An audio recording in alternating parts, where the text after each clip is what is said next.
এই যে এরকম এই যে নেশাখোররা তাদের নেশার টাকা জোগাড় করার জন্য চুরি করবে।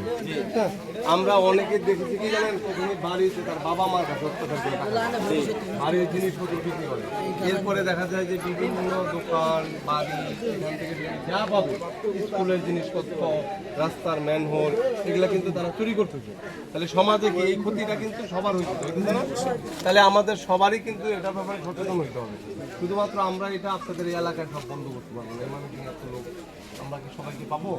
আপনারা আমাদেরকে তথ্য দিবেন, সহযোগিতা করবেন, এই যে আমরা এখানে অন্তত নিয়ন্ত্রণ হবে না, এটা যদি জেলে থাকে আপনারা শান্তিতে থাকবেন না সবাই। এই কারণেই এই যে মাদকের যিনি এটা ওনার শরীর আবার যারা বিক্রি করতেছে ওরা সাময়িক লাভের আশায় বিক্রি করতেছে, ওরা যখন ধরা পড়তেছে তখন কিন্তু ওদের কিন্তু জেল খাটতে হইতেছে।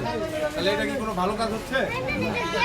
সুতরাং আপনারাও সচেতন হন। আমরা চাই যে আপনাদের এলাকায় যে মাদকের যে এই অপব্যবহারটা আছে, যারা মাদক ব্যবসা করছে, যারা তাদেরকে সহযোগিতা করতেছে, যারা সেবন করতেছে, সবাইকে আমরা আইনের আওতায় নিয়ে আসবো।